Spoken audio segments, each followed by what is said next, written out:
మిగులు జలాలపై అసలు సీఎం రేవంత్ రెడ్డికి సోయే లేదన్నారు హరీష్ రావు.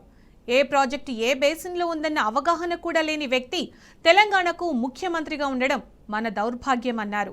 బనకచెర్లపై బీఆర్ఎస్ వల్లే రేవంత్కు జ్ఞానోదయం అయిందని స్పష్టం చేశారు హరీష్ రావు. మిగులు జలాల్లోనూ తెలంగాణ వాటా ఉంటుందని గులాబీ పార్టీ గొంతెత్తిన తరువాతే సీఎంకు అర్థమైందన్నారు. బీఆర్ఎస్ అడగకుంటే తెలంగాణకు నష్టం జరిగేదన్నారు. కృష్ణా బేసిన్ మీద ఒక 500 టీఎంసీలు, గోదావరి బేసిన్ మీద దాదాపు ఒక 1000 టీఎంసీలకు మీరు బ్లాంకెట్ ఎన్ఓసి ఇవ్వండి. ఆ తర్వాత మీరు ఏ ప్రాజెక్టులు అయినా కట్టుకోండి, మాకు అభ్యంతరం లేదు. కేసీఆర్ గారు గోదావరి నదిలో మాకు 963 టీఎంసీల నీళ్లు కేటాయించారు. అయితే దీని తర్వాత కూడా 3000 టీఎంసీలు సముద్రంలో కలుస్తున్నాయని సెంట్రల్ వాటర్ కమిషన్ లెక్కలు చెప్తున్నాయి.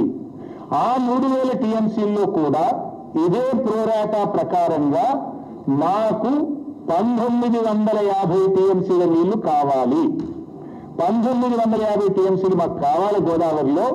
ఎందుకంటే మా హైదరాబాద్ నగరం 1 కోటి జనాభా ఉంది, 30 లక్షల మంది మైగ్రెంట్ వర్కర్స్ ఉన్నారు.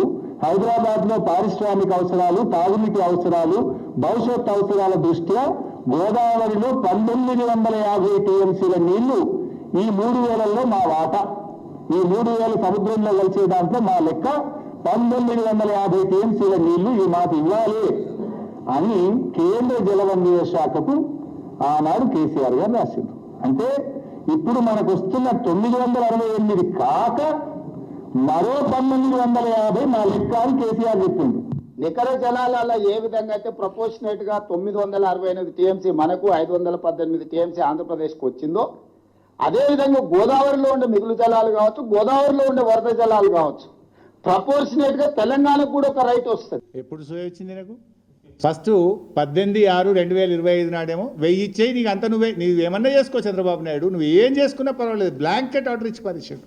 అరే నువ్వేనివే అయ్యే, నీకు అట్లా 1950 మనది ఉన్నది 2918 అని నేను 19 జూన్ 2025 నేను మాట్లాడినా. ఆయన 18 నాడు మాట్లాడితే తెల్లారి 19 నాడు నేను మాట్లాడినా.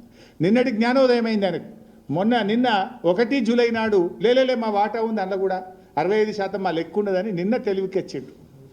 అంటే గోదావరిలో 1000, కృష్ణాలో 500 జాలు అని గొప్పలు చెప్పిన రేవంత్ రెడ్డికి మిగులు జలాల్లో కూడా తెలంగాణ వాటా ఉంటుందని బీఆర్ఎస్ పార్టీ ఆయన జ్ఞానోదయం చేసింది.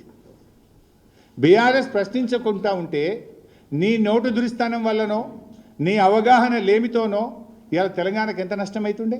మేము అడగకపోతే ఇవాళ తెలంగాణకు ఎంత నష్టము? అదే పట్టుకొని ఇక 1000 ఇచ్చేస్తే మొత్తం నాకే అంటే ఏమైపోతుండే తెలంగాణ? ఇది బీఆర్ఎస్ సాధించిన విజయం, రేవంత్ రెడ్డికి జ్ఞానోదయం కలిగించింది.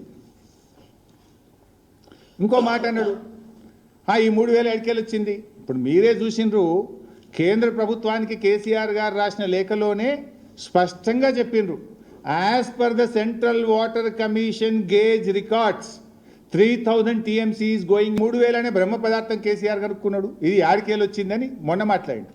నిన్నేమంటుండు, లేదు అందులో కూడా మా షేర్ ఉంది అని నిన్న అన్నాడు.